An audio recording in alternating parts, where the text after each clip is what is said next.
Bitcoin's going to succeed because it's better technologically. It's easier to verify. It's got, triple entry accounting. I mean, just in every respect. I mean, and people say the gold standard failed, and it did, partially based on technology, but also based on politics. I mean, they figured out how to create paper gold. Nixon, basically broke the gold standard. He didn't have to, but he did.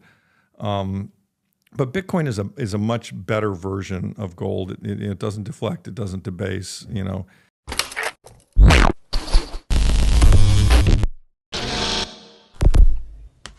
Think about it.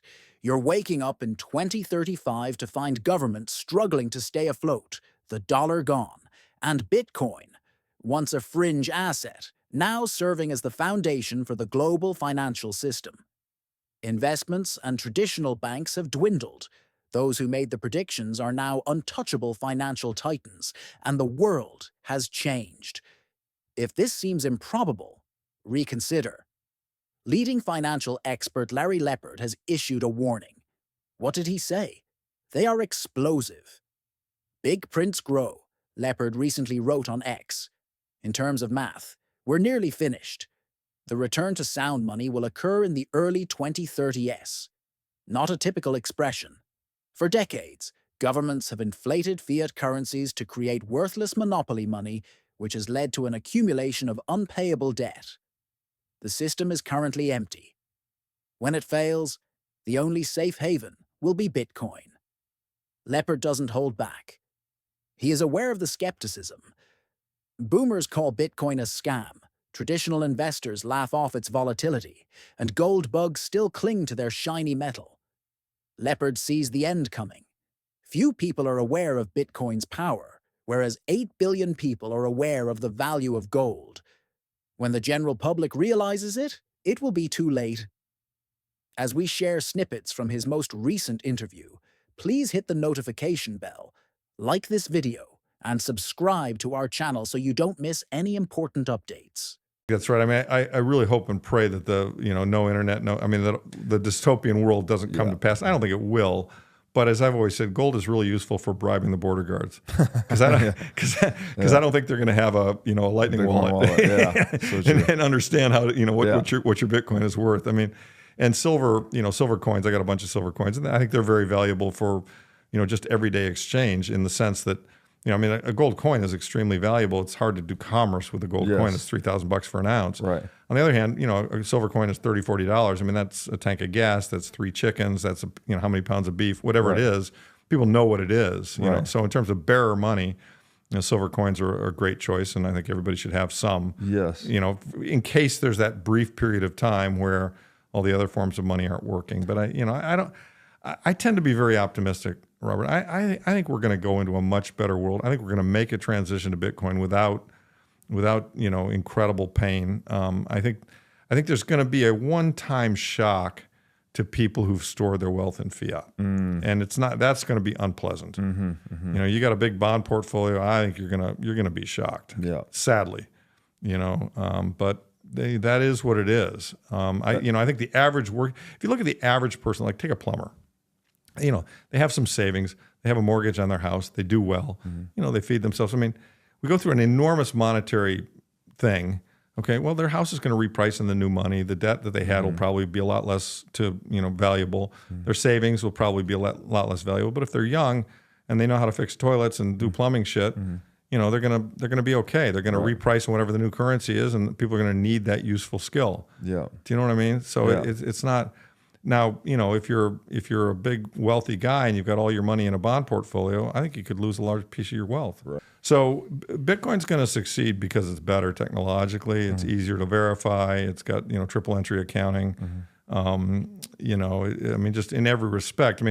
And people say the gold standard failed, and it did, partially based on technology, but also based on politics. They figured out how to create paper gold. Nixon, basically broke the gold standard. He didn't have to, but he did. But Bitcoin is a much better version of gold. It doesn't deflect. It doesn't debase.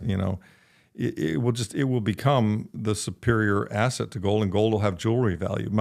That's going to take a lot of time because there are 8 billion people that understand that gold has value, and there aren't that many people that understand Bitcoin has value. So there's, we're in this transition period between those two extremes. To answer your question, how do I orange pill gold pugs? So I generally encounter a couple of objections, and I go to the New Orleans Gold, what used to be called the New Orleans Gold Show. Now it's the New Orleans Investment Conference. And the guy who runs is a good guy, Brian London, and he's gotten much more open-minded about Bitcoin. He's had Lynn there, he's had me there, he's had Jane Lavras there, even though Peter Schiff goes every year and, argues with us vociferously. But I generally, a lot of people get hung up on the physicality of it all. And with those people, I go to the money as a ledger argument. You know what I mean? Look, you can't touch the money in your bank account. It's just some numerals on your computer screen, right? The cash isn't really there. Money's a ledger. Always has been a ledger. Before gold even existed, people in caves made marks, which were indicating some kind of debit and credit system of who owed who what. So money doesn't have to be physical. What are the other objections the gold bugs bring up? Well, sometimes they bring up the government's going to kill it, but the ETF kind of swatted that one away.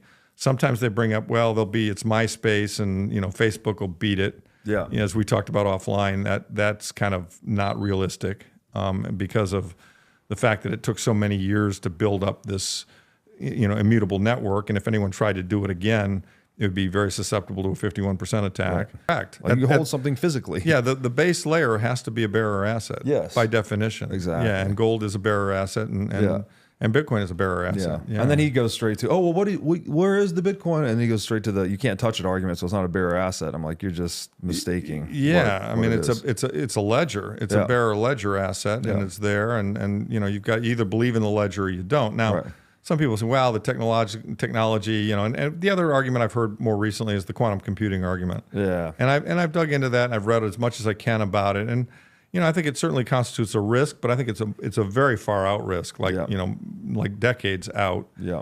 And I also think that we could actually apply it to Bitcoin, and maybe there'd be a hard fork, where everyone would migrate over to the new thing that solves that problem. So I just don't worry about that.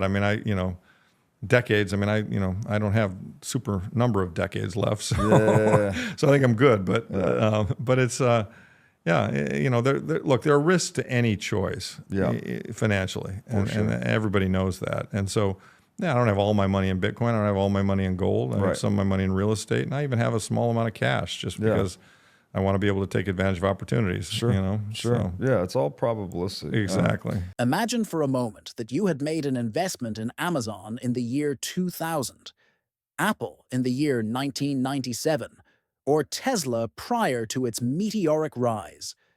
Those individuals who had doubts about those opportunities were unable to take advantage of life-changing wealth. Currently, we are on the verge of an even more significant revolution, which is the reimagining of money itself. Not only are the stakes high, but the potential rewards are even more promising. An asymmetrical wager is being placed on Bitcoin. If it does not work, you will lose a small amount. But what if it is successful? It is possible that the returns will be enormous. In addition, Larry Lepard is making it abundantly clear that Bitcoin is the future of the cryptocurrency market. It is his warning that the mainstream will not become interested in Bitcoin until it is no longer affordable. By the year 2035, you will be confronted with two options. Either you will be sitting in your Bitcoin-funded mansion, laughing at the skeptics, or you will be kicking yourself for ignoring the most significant financial opportunity of our time. There is a ticking clock. In the course of history, this moment is fleeting. Would you like to be a part of this, or will you be left on the sidelines, wishing you had taken advantage of the opportunity when it was presented to you? We should delve even further into Larry's interview in order to unearth additional insights. This is an opportunity that you must not pass up. So Gresham's law, Sir Thomas Gresham was in the 1500s. He was an advisor to Queen Elizabeth I in England, and he penned a law that basically said that good money drives out bad, bad money drives out good. Mm-hmm. So what that means is if there are two forms of money being used, people will spend the one that's depreciating in value and hoard the one that's holding its value. That's right. Yeah. And so in today's world, what that means is you spend fiat, and we know fiat is debasing in value by 8% a year, which Yeah. is the growth, underlying long-term trend in the growth of M2. Yeah. I mean, that's just a fact. It's happened. On the other hand, you take gold, which used to be, the only form of sound money, and it's only being debased at 1.7% a year. Right. And so people would hoard gold and they would spend fiat, save in gold and spend their money in fiat. And that's an example of Gresham's law. Yeah. Bitcoin, which is only debasing at 0.8% a year, and every 4 years that'll get, cut in half, right, is now even sounder than gold. I mean, the stock to flow is much higher than gold. So, basically people are hoarding Bitcoin, knowing that it will hold its value, but to the degree that they need to make expenditures, they'll convert a piece of Bitcoin into fiat and use fiat to pay, because and maybe they'll pay with lightning rails and all that kind of Or stuff. they'll try to pay it from fiat reserves first, or current income. Exactly. I mean, before they'd sell the good money. You hang on to and save the money that you know that has the best chance of holding its value over time and space. Right. And Bitcoin, there's no better money for that than Bitcoin. Right. People were hurt and Envious and all of jealous that. and- And and so what I'm hoping is that we just kind of trend in that direction. Slowly. Yeah, slowly and consistently. Yeah. And because I think that, society, a shock, a real discontinuous event to the upside will be, people will get hurt. Let's just face it. Yeah. I mean, people will get hurt. And yes, those of us who own Bitcoin will go, wow, look at this. I'm a lot richer than I used to be.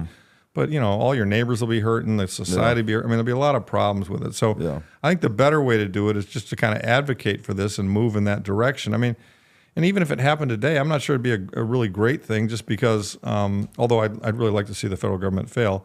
But, we don't, I mean, we need better layer 2 solutions. Do you know what I mean? I mean, so Bitcoin, we haven't talked about this at all, but Bitcoin is winning the store value game. I mean, just crushing it, right? Yeah. It's already won, basically. Won it, winning, whatever you want to call it. And it's going to keep on winning. Yeah. There's going to be so much winning here, they're not going to know what to do, right? But the medium of exchange game, man, I have to say, having been in the space, since I bought some in 2014, but more active in it since the kind of the 1920 timeframe, when I first started going to the big conferences and all. The Lightning Network, gosh, I wish it were coming along faster. Small things works great. $5,000, good luck. I mean, it's hard to do larger transactions. There's not enough liquidity yet. And this is why, although I shit on almost all of the crypto, I am open-minded to the fact that maybe Lightning isn't the layer 2 and maybe something else will be. Yeah. That we will all save in Bitcoin and then transfer to some other coin. Right. As a layer 2 kind of Lightning substitute. Yeah. I mean, I think that's a possibility. Yeah, the verdict's still out. Definitely. I think it is. Yeah. But I guess my point to you on hyper Bitcoinization, when does it occur? I tend to so let's go back to the fourth turning model. This one started in 2008. You've studied them. You based your show based on what is money. It was the issue of this fourth turning is is what is money, and they tend to last 20, 25 years, maybe 30 years at the longest. And so we started in 2008. I mean, I kind of think this is, and you look at where we are now in debt and debt to GDP and how broken it all is. I think this is going to get resolved in the next 5 to 10 years, Robert. I think between, we're at 24, 29 to 35.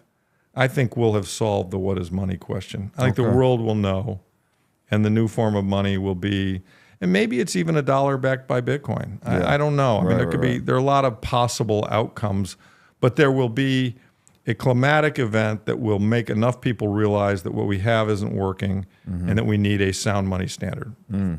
I think that's what will happen. And I think, if inflation gets higher and persists and we keep printing money, eventually, I mean, the outcry already is high and it's only going to get worse, right? I mean, that's how I see it. Bitcoin is no longer merely viewed as a hedge, but rather as the currency of the future.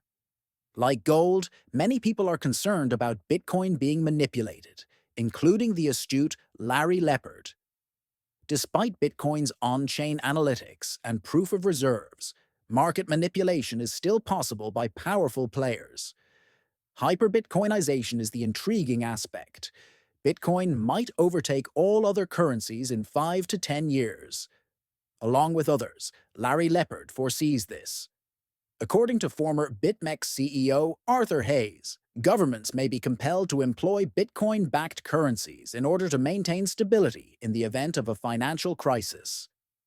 If fiat currencies continue to decline due to debt, Bitcoin might be the last refuge. Don't overestimate Bitcoin. It's not perfect. It functions as a store of value. But is it a viable form of money?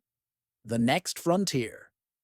Although the Lightning Network and other Layer 2 solutions show promise, experts claim they are too cumbersome. Lepard acknowledges this and looks forward to a better solution. Jack Mallers, CEO of Strike, thinks Bitcoin will develop as a currency. According to him, Bitcoin will soon be as quick and efficient as Visa and MasterCard. The underlying reality is that Bitcoin isn't the only issue here. According to the fourth turning model, which Lepard cites, social and economic upheavals occur in cycles. The early 2030s could mark the peak of the cycle that started with the 2008 financial crisis and the rise of Bitcoin. What comes next? Will Bitcoin return US dollars? An economy that is completely decentralized. There are many options. The financial system is indeed dysfunctional. Regardless of your stance on hyper-Bitcoinization, the change is taking place. Ignoring it could mean it's too late to take action. Thank you for viewing. Kindly like, subscribe, share, and comment on the video. Until your next video,